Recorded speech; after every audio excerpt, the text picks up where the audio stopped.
प्रभाग क्रमांक 10 बेनोडा भीमटेकडी दस्तूरनगर या प्रभागातून सुरेश तायडे यांना वंचित बहुजन आघाडी या पक्षाकडून उमेदवारी मिळाली आहे। तर आपण त्यांच्याशी चर्चा करूया, त्यांची प्रतिक्रिया जाणून घेऊयात। सर, तुमचा परिचय? मी रुग्णसेवक सुरेश तायडे, वंचित बहुजन आघाडीचा अधिकृत उमेदवार आणि मी ड मधून इलेक्शन लढत आहे आणि माझं चिन्ह आहे कॅटली आणि बटन नंबर आहे 9। सर, तुम्ही राजकारणात किती वर्षापासून आहात आणि तुम्ही सामाजिक कार्य केले आहेत का कोणते? मी गेल्या 25 वर्षापासून सामाजिक चळवळीमध्ये आहे आणि राजकारणाशी जुळण्याचा एक संबंध आहे की मी रुग्णसेवक म्हणून अख्ख्या अमरावती शहराला, जिल्ह्याला आणि महाराष्ट्राला मालूम आहे आणि माझी कामं पण या संपूर्ण जनतेला मालूम आहे। आणि वंचित बहुजन आघाडी हे आमचे आदरणीय विश्वरत्न डॉक्टर बाबासाहेब आंबेडकर यांचे नातू आदरणीय प्रकाशजी आंबेडकर यांचा जो वंचित बहुजन आघाडी पक्ष आहे त्यांचे हात मजबूत करण्यासाठी आम्ही वंचित बहुजन आघाडीचं काम गेल्या अनेक वर्षापासून करतो आहे। तुम्हाला उमेदवारीसाठी वंचित बहुजन पक्षच हाच का हवा आहे? ऑलरेडी दुसरेसुद्धा पक्ष आहेत, पण तुम्हाला हाच पक्ष का हवा आहे उमेदवारीसाठी?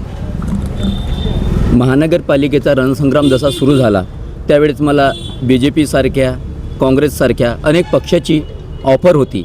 मात्र ज्या परिस्थितीमध्ये आंबेडकर चळवळीने बहुजन समाजाने मला वर नेलं, मला सहकार्य केलं आणि त्यांच्यासोबत गद्दारी करणं हे योग्य नव्हतं, म्हणून मी माझ्या मनामध्ये कारण वंचित बहुजन आघाडीचा अमरावती शहराचा, महानगराचा अध्यक्ष होतो आणि माझी जबाबदारी होती की माझा पक्ष मोठा झाला पाहिजे, माझा पक्ष महानगरपालिकेमध्ये गेला पाहिजे, म्हणून मी वंचित बहुजन आघाडीची उमेदवारी घेतली। सर, तुम्हाला असं का वाटतं की जनता तुमच्यावर यावेळेस विश्वास ठेवेल आणि तुम्हालाच निवडून देईल? कारण मी गेल्या 25 वर्षापासून एक रुग्णसेवक म्हणून काम करतो। लोकांच्या दुःखामध्ये मी रात्री 2 वाजता जरी फोन केला तरी मी त्या ठिकाणी हजर राहतो। कोरोनामध्ये मी माझं स्वतःचं घरदार सर्व विकून लोकांची मदत केली। म्हणजे मदत याच्यासाठी केली का तो मी माझा परिवार होता म्हणून मी मदत केली। 250 जे कोरोनामध्ये मरण पावले त्या लोकांचा अंतिम संस्कार मी स्वखर्चाने केला। आज म्हणजे समाजामध्ये एक रुग्णसेवक नव्हेच तर स्वतःचा भाऊ म्हणून मला पाहतात, एक युवा नेतृत्व म्हणून समाज माझ्याकडे पाहतो। आज समाजामध्ये माझ्यासाठी वर्गणी करणं सुरू आहे। लोक मला आर्थिक मदत करू शकतात। माझा जो स्क्रीनशॉट पाहिला तुम्ही तर मला एक मेसेज आला का दादा तुम्हाला काय मदत पाहिजे तुम्ही आम्हाला एक कॉल करा, पण लोक मला 100 रुपये, 200 रुपये, 500 रुपये अशा प्रकारची आर्थिक मदत करत आहे। कारण लोक मला आपला समज त्यांना मालूम आहे की सुखाच्या घडीला या नगरसेवक असतील पण त्यांना आठवण येत नाही, पण या अमरावती शहरामध्ये अमरावती जिल्ह्यामध्ये असो जिथेही दुःखाचं काम असेल किंवा युरिनमध्ये तो गेला असेल, दवाखान्यामध्ये गेला असेल तर त्याला सर्वात पहिले जे नाव आठवते ते रुग्णसेवक सुरेश तायडे। कारण मी एक प्रामाणिकपणे जनतेची सेवा करणारा रुग्णसेवक आहे। सर, जे नवीन युवक आहे जे पहिल्यांदा मतदान करणार आहेत तर त्यांना तुम्ही काय संदेश द्याल? मी सर्व मतदारांना जे प्रथम या निवडणुकीमध्ये मतदान करणार आहेत त्यांना एक जाहीर आवाहन करतो की तुमचं एक चुकीचं मत या प्रभागाचं आयुष्य बर्बाद करतं आहे। तुमचं एक मत युवकांच्या भविष्य बर्बाद करतं आहे।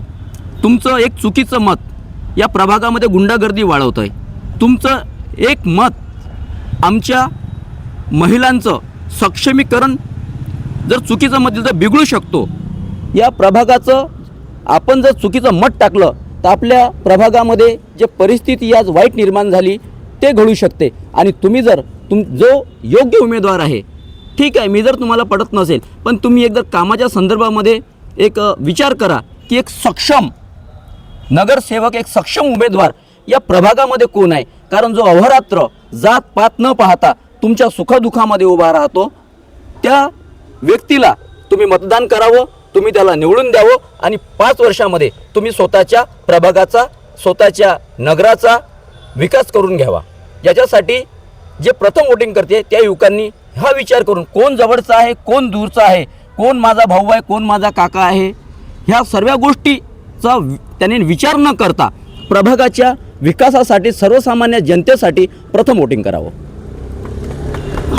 सर, आता जसं निवडणूक चालू झाली की पक्षीय राजकारण जास्त चालतं, स्थानिक मुद्द्याचा कोणी विचार करत नाही। स्थानिक मुद्दे म्हणजे पाण्याची टंचाई, रस्त्याचं काम, नाही का, अजून स्वच्छतेविषयी, तर तुमचं या बाबतीत काय मत आहे?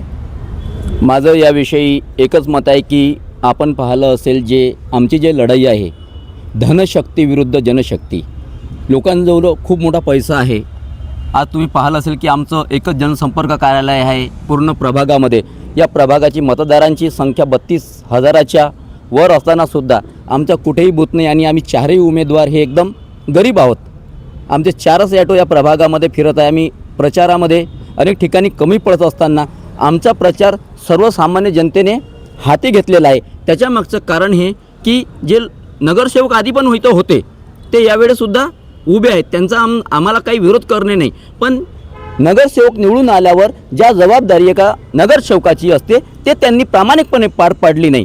ते आता एक पक्ष घेऊन जर समोर जात असतील, राजकारण करत असतील, तर हे राजकारण चुकीचं आहे. कारण ज्या प्रकारे पाहिलं तर तुम्ही माझ्यासोबत जर आता जर चालले आपल्या नगरामध्ये तर डचच्या नाल्या भरलेल्या आहेत, पूर्ण नाल्या कचकच्याने भरल्या आहे. तर मी म्हणतो ही आपली सामाजिक जबाबदारी म्हणून नगरसेवकाने करलं नाही रे बा, मी प्रचार 2 घंटे लेट करन, पहिले महानगरपालिकेच्या कर्मचाऱ्याला सांगू दे का मी साफ करून घेतो. आमचं पंचशील नगर आहे, ज्या पंचशील नगरला 40 वर्ष बसले, पण त्या नगराची पाण्याची समस्या आतापर्यंत दूर झालेली नाही. कारण तुमच्याजवळ काम करायची ब्ल्यू प्रिंट नाही, तुम्ही समाजाला न्याय देण्याची, मतदारांना न्याय देण्याची तुमच्याजवळ ब्ल्यू प्रिंट नाही. त्याच्यामुळं अनेक प्रकारच्या ज्या समस्या आहे त्या निर्माण होत आहे. एकच सांगितलं की आपल्याला पाण्याची समस्या सोडवायची असेल, एका टाकीवर भागत नाही, दुसरी टाकी निर्माण का नाही केली, दुसरी टाकी निर्माण करायला पाहिजे होती, त्याच्यावर डिवायडेशन करायला पाहिजे होतं की हे एवढे नगर ह्या टाकीवर आणि एवढे नगर ह्या टाकीवर. त्यामुळे पाण्याची जी समस्या आहे ती सांगितलं की मी 6 महिन्यामध्ये सोडून देतो. दुसरा जो विषय आला की महानगरपालिकेची आपली साफसफाईचा, महानगरपालिका पर घराकडून 600 रुपये घर टॅक्स वसूल करते. 600 रुपये घर टॅक्स वसूल केल्यानंतर सुद्धा महानगरपालिकेची सफाई जर होत नसेल तर तो नगरसेवक कोणत्या कामाचा का जो साफसफाई करून घेऊ शकत नाही. त्याच्यामध्ये सांगायला पाहिजे की किती कर्मचारी आहेत, 100 कर्मचारी आहेत, किती वार्ड आहेत, किती प्रभाग बसतात, 4 वार्ड बसतात एका प्रभागामध्ये, त्याचं डिवायडेशन करा, 25-25 लावा, 25 गाडीचं लावा, 25 गाडीचं लावा. पण महानगरपालिकेला तो प्रस्ताव कोणी ताकदीनं ठेवत नाही की स्वच्छतेविषयी. कारण कसं असते काय एक जर आज जर मी पैसे देऊन जर इलेक्शन लढत असेल, जर माझे 10 लाख जर खर्च होत असेल या इलेक्शनमध्ये, तर मी काय विचार करणार आहो? मी विचार काय करणार आहो की नाही मी 10 लाख खर्च केले, आधी 20 लाख काढू दे, हा विचार आपण करणार आहोत. पण मी एक असा उमेदवार आहे की माझ्याकडे आर्थिक परिस्थितीने एकदम ढासळलेला, माझ्याकडे फक्त जनशक्ती आहे. या जनशक्तीच्या विरोधामध्ये, या धनशक्तीच्या विरोधामध्ये जनशक्ती उतरलेली आहे. आणि जे समस्या आहे का आपण पाहिलं की आमच्या प्रभागामध्ये गुंडागर्दीनं मोठासुद्धा तोंड वर काढला आहे आणि अनेक प्रश्न प्रशासनाच्या माध्यमातून एक नगरसेवक म्हणून सोडू शकतो. कारण नगरसेवक हा नगराचा प्रथम नागरिक असतो. त्याला पोलीस प्रशासन सन्मान देते, त्याला महानगरपालिका प्रशासन सन्मान देते, त्याला जिल्हाधिकारी प्रशासन सन्मान देते, प्रत्येक प्रशासन त्याला सन्मान देते. तुमचा सन्मान दिला, तुमच्या हातामध्ये नगरसेवकाची पावर असल्यानंतर तुम्ही ह्या गोष्टी करून घेत नाही तर तुम्ही नगरसेवक कोणत्या कामाचे? हा माझा महत्त्वाचा विषय आहे की या ज्या समस्या आहे, जर इथं साफसफाई करता तुमचा जर मॅनपॉवर कमी पडत असेल तर महानगरपालिकेने प्रस्ताव ठेवा की आमच्या नगरातले बहुतेक 200 ते 300 कोटी रुपये आम्ही दरवर्षाला देतो, आम्ही देणार नाही, साफसफाईचा ठेका आम्ही आमच्या नगरातल्याच लोकांना देतो 200-300 कोटीचा आणि साफसफाई आम्ही करून घेतो. हा पण मुद्दा होऊ शकते. म्हणजे आमच्या त्या स्वच्छतेच्या ठेक्याच्या माध्यमातून आमच्या प्रभागातली जे बेरोजगारी आहे हे सुद्धा दूर होईल. आमच्या प्रभागातील नागरिकांना त्या ठिकाणी रोजगार उपलब्ध होईल. अशी जर मानसिकता आपण महानगरपालिकेमध्ये जर ठेवली, हा जर प्रस्ताव तर महानगरपालिका त्याला कधीही तुम्हाला ॲग्री करेल, तुम्हाला समर्थन देईल की नाही आमचा प्रभाग स्वच्छ पाहिजे, मी नगरसेवक ही माझी जबाबदारी पाहिजे. आणि जर आपण पाहिलं, मी सांगितलं का 2 ते 3 कोटी रुपये जर आर्थिक वर्षाला जर महानगरपालिका वसूल करत असेल तर ते आम्ही आमची साफसफाई स्वतः करून घेऊ, आमच्या नगरातील नागरिकांना त्याचा ठेका देऊ, त्याचे डिवायडेड करू आणि रोजगारसुद्धा त्या ठिकाणी प्राप्त करून देऊ. अनेक प्रकारच्या ज्या समस्या असते त्या सोडवण्यासाठी कोणताही वेळ लागत नाही, फक्त त्याच्यासाठी नगरसेवकाची मानसिकता हे पाहिजे का मी हे करू शकतो. सर, निवडणूक सुरू झाली की प्रत्येक पक्षाचा उमेदवार हेच म्हणतो की आम्हाला निवडून द्या, आम्ही तुमचे सगळे काम करू. पण निवडणूक झाल्यावरती त्यांचे चेहरेसुद्धा दिसत नाही प्रभागामध्ये या जनतेला. तर यावर तुमचं काय मत आहे? प्रत्येक जे लोकांनी कधीही समाजामध्ये ग्राउंड लेवलवर काम केलं नाही, सामान्य जनतेच्या समस्या सोडून घेतल्या नाही, असे लोकप्रतिनिधी होण्यासाठी म्हणजे उमेदवार या रणांगणामध्ये येतात त्यांची एकच मानसिकता असते की फक्त नगरसेवक होणे, निवडून जाणे आणि आपलं घर भरणे. त्याच्यामुळं जे लोक अमरावती म्हणजे महानगरपालिकेच्या निवडणुकीमध्ये पैशाचा, आज पाहिलं असेल की पैशाचा महापूर या ठिकाणी आलेला आहे. तर अनेक प्रलोभन दिला जाते, अनेकांच्या घरी आजही आचारसंहितेचा भंग मोठ्या प्रमाणात ते करतात. तरी कोणी त्याच्यावर इथलं प्रशासन त्यांना थांबायला तयार नाही. कारण त्यांना प्रशासनाची चिंता नाही, त्यांना जनतेची चिंता नाही. त्यांना फक्त त्यांचं एकच कारण असते की आम्ही कोणत्याही परिस्थितीमध्ये महानगरपालिकेमध्ये गेलो पाहिजे. कारण का गेलो पाहिजे? कारण त्यांचा जो पैसा बोलतो. मी या जनतेला एकच सांगतो की जे लोक तुम्हाला पैसा देतील, आज पैसा देतील, उद्या देतील, पण जे इलेक्शनच्या तुम्हाला 14 तारखेपर्यंत 15 तारखेपर्यंत पैसा देतील, त्याच्यानंतर ते लोक दिसत नाही. कारण त्यांची एक मानसिकता असते की आम्ही पैशाने मतदान विकत घेऊ शकतो. आम्ही लोकांना कन्व्हिन्स करून नाही, लोकांना काम करून नाही, का जो काम करत असेल त्याची किंमत नाही असं त्याच्या डोक्यामध्ये असते. पण तो काय करतो, तो भरपूर भरमसाठ पैसा त्या निवडणुकीमध्ये लावतो. तो जनतेला पैसा वाटतो आणि तो पैसा वाटल्यानंतर त्याच्यामध्ये एकच असते का मी हे पैसा कसा काढेल. त्याच्यामुळे त्याला ही आशा असते का मी पुढच्या या निवडणुकीमध्ये कामही केले नाही, जनतेमध्येही गेलो नाही, पुढच्या निवडणुकीमध्ये पैसा जरी वाटला तरी मी निवडून येऊ शकतो. त्याच्यामुळे हे नगरसेवक 5ही वर्ष कुठेही आपल्याला दिसत नाही आणि त्याचाच परिणाम सर्वसामान्य जनतेला भोगावा लागतो. तो म्हणजे स्वच्छता, पाण्याची व्यवस्था, गुंडागर्दी, ह्या सर्व प्रकारच्या समस्या आहेत ते या अशा बलाढ्य पैसेवाल्या नगरसेवकामुळे आपल्या नगरामध्ये घडत आहे. 1 कोटीचा निधी आणला. आमच्या प्रभागामध्ये लुंबिनी नगर आहे, ते लुंबिनी नगर घोषित होत नव्हतं, तिथे रमाई आवास योजना येत नव्हती. आपण त्या ठिकाणी जर पाहिलं तर सर्व लोकांचे घर जे टिनाचे आहेत, मातीचे आहेत, कुळाचे आहेत. पण आम्ही एक जनांदोलनाच्या माध्यमातून तो मुद्दा हाती घेतला, तिथे ते घोषित केलं आणि घोषित करून त्या ठिकाणी सुद्धा आम्ही 100 घरं आणले आणि दुसऱ्या टर्ममध्ये अमरावती शहरासुद्धा 2200 कोटीचा निधी प्राप्त करून दिला. या गेल्या 2 वर्षामध्ये मी जवळजवळ महानगरपालिकेला घरकुलच्या माध्यमातून 2500 कोटीचा निधी उपलब्ध करून दिला आहे. आमच्या नगरामध्ये जे महत्त्वाचा विषय आहे की जो बहुजन समाज राहतो, त्या बहुजन समाजाकडे सतत अन्याय होते. कोणताही नगरसेवक निवडून आल्यावर फक्त तो 15 दिवस त्यांच्या पाया लागतो, त्यांना दारू मटण पाणी देतो. पण जो खऱ्या अर्थानं ज्याला आपली गरज आहे एक नगरसेवक म्हणून, त्याच्यावर सतत अन्याय झालेला आहे. आमच्या इथे एक वडरपूर आहे, त्या ठिकाणी परिवार लोक राहतात, काही आदिवासी लोक राहतात. त्या लोकांना ती 4 पिढ्या त्यांच्या गेल्या, तर त्या नगराला 80 वर्ष पूर्ण झाले आहेत. 80 वर्ष पूर्ण झाल्यावर सुद्धा त्या नगराला PR कार्ड उपलब्ध नाही. जर मी समजा एकदा कदाचित नगरसेवक झालोच तर या नगराला 6 महिन्यामध्ये मी PR कार्ड, पिण्याच्या पाण्याची व्यवस्था, म्हणजे आमचं पंचशील नगर आहे, त्या ठिकाणी गेल्या 20 वर्षापासून पिण्याच्या पाण्याची समस्या आहे. त्या ठिकाणी नवीन पाण्याची टाकी उपलब्ध निर्माण केल्याशिवाय तिची पाण्याची समस्या सुटणार नाही. त्या ठिकाणी मी फक्त 6 महिन्यामध्ये या नगरामध्ये असलेल्या बहुजन समाजाला घरकुलचा प्रश्न, PR कार्डचा प्रश्न, पिण्याच्या पाण्याचा प्रश्न, गुंडागर्दीचा प्रश्न, शिक्षणाचा प्रश्न, याच्यावर फक्त मला 6 महिने जनतेने जावे. जर मी 6 महिन्यामध्ये हे जर प्रश्न यांचा सोडू शकलो नाही तर 6 महिन्याच्या 1 दिवसानंतर मी माझा राजीनामा देईन. सर, यावेळेस जर जनतेने तुमच्यावर विश्वास दाखवला आणि तुम्हाला नगरसेवक म्हणून निवडून आणलं तर तुम्ही प्रभागाच्या विकासासाठी काय करणार?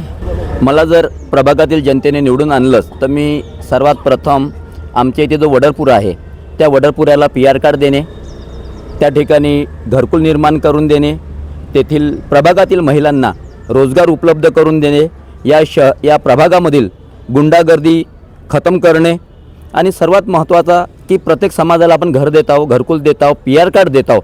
हे तर 6 महिन्यामध्ये आपण देणारच आहोत आणि आपण सांगितलं की जर मी हे गोष्ट 6 महिन्यामध्ये जर करू शकलो नाही तर 6 महिन्या 1 दिवसानंतरच मी माझा राजीनामा देईल. आणि माझं जे ड्रीम आहे, माझा एक प्रोजेक्ट आहे खूप मोठा, की अमरावती शहरामधील जे 22,000 भाडेकरू राहतात, ज्या भाड्याने राहतात, त्यांची आर्थिक परिस्थिती आज भाडं देण्यासारखी नाही आहे. कारण महिना भरल्यानंतर त्याला 5,000 रुपये भाडं द्यावा लागतो. या ठिकाणी रोजगार उपलब्ध नसतो. तर माझं एक ड्रीम प्रोजेक्ट जो आहे की मी निवडून आल्यावर त्याच्यावर काम करायचं आहे मला. आणि जे मी एक अमरावती शहरामधील भाडेकरू लोकांसाठी मोठं जनआंदोलन उभं केलं होतं, त्या जनआंदोलनामध्ये 22,000 लोकांची लिस्ट माझ्याकडे आहे. त्या 22,000 लोकांना निवडून आल्यावर मी स्वतःची हक्काची जागा हे प्रामुख्याने देईल, हे माझं एक विजन आहे. आणि प्रभागातील शाळा हायटेक करणे, जसं आपल्या शाळेमध्ये कॅम्प्युटर नाही आहे, तर शाळा हायटेक करणे, बालवर्ग हायटेक करणे, मोठ्या मोठ्या अभ्यासिका हायटेक करणे आणि आमचे मुलं सर्व्हिसमध्ये कसे जातील त्यांच्यासाठी मार्गदर्शन शिबिर लावणे. वृद्ध लोक आहेत जे बिमार राहतात, जे म्हणजे दवाखान्यामध्ये जाऊ शकत नाही, त्यांच्यासाठी आरोग्य शिबिर महिन्यातून 15 दिवसातून एक वेळा आपल्या प्रभागामध्ये राबविणे. आणि अनेक प्रकारचे जे आहेत का, जसं बगीचे आहेत, साफसफाई आहेत, हे तर नगरसेवकासाठी लई मोठी गोष्ट नाही. कारण आम्ही एक पत्र जरी दिलं, आजही आपण नगरसेवक नसताना या शहराला घरकुल दिलं. या प्रभागामध्ये 17 लाखाची आपण रोडं टाकलेत. अनेक पोलीस प्रशासनाच्या माध्यमातून गुंडागर्दी कमी करण्याचं कामसुद्धा आपण या ठिकाणी करत आहोत. महिलांना रोजगारसुद्धा देण्याचं आपण काम या ठिकाणी प्रामुख्याने करत आहोत. जर समजा मी जर नगरसेवक बनलो तर या समस्या आपल्यासाठी काहीच नाही आहे. कारण जो माणूस 25 वर्षापासून सामाजिक चळवळीमध्ये काम करतो, आज प्रशासनसुद्धा आमच्यासोबत आहे. कारण कोणतंही काम नगरसेवक जे काम करू शकत नाही, ते एक रुग्णसेवक म्हणून आपण एका फोनवर आपलं जर काम करत असतील तर तुम्ही विचार करा की मी एक नगरसेवक झाल्यानंतर या प्रभागाचा विकास जो होईल तो होईलच, पण 5 वर्षामध्ये या प्रभागाचं नाव अमरावती महानगरपालिकेमध्ये सुवर्ण अक्षराने लिहिलं जाईल. आणि एक इतिहास मी या प्रभागाचा विकास म्हणून अमरावती शहरामध्ये एक त्याला काय म्हणून आपण कोणता अवॉर्ड देऊ, ते महानगरपालिका किंवा जिल्हा लेवल किंवा महाराष्ट्र सरकार आपल्याला नक्की देईल. मॅडम, तुम्हाला प्रभाग क्रमांक 10 मध्ये कसा नगरसेवक पाहिजे आहे? मॅडम, आजपर्यंत जे नगरसेवक आम्ही निवडून दिले, आता प्रत्येक जणाचा अनुभव घेतला आम्ही, पण एक सुरेश तायडे जर पाहिला तर एक नगरसेवक म्हणून तर आम्ही त्यांच्याकडे कधी बघितलंच नाही. कारण तेही आमच्यामधले एक सामान्य माणूस म्हणून, एक रुग्णसेवक म्हणून त्यांची ओळख आहे. आणि गेल्या 25 वर्षापासून आम्ही पण त्यांना ओळखतो चांगल्या तऱ्हेने. जे जर कुठलंही तरी काम आलं आम्हाला, दवाखान्यातलं असो, कुठलं प्रॉब्लेम तहसीलमधलं असो, कुठलंही जरी असलं तरी पहिला कॉल हा रुग्णसेवक म्हणून त्यांनाच जातो. कारण एक समाजकार्य जर पाहिलं त्यांचं, खरोखर वाखाणण्याजोगतं आहे. आणि आता जस्ट 5 मिनिटाच्या अगोदरची गोष्ट आहे, मी जेव्हा येत होती घरून बुधवार यायसाठी, तर काही पार्टीचे कार्यकर्ते जे आहेत, जे प्रचार करत आहेत, तुम्ही रुग्णसेवक सुरेश तायडेला ओळखता का, सुरेश भाऊंना ओळखता का, असा प्रश्न जेव्हा स्वतः मला केला तेव्हा समजलं की नाही, खरंच एक नगरसेवक जर पाहिजे असेल तर सुरेश तायडेसारखाच.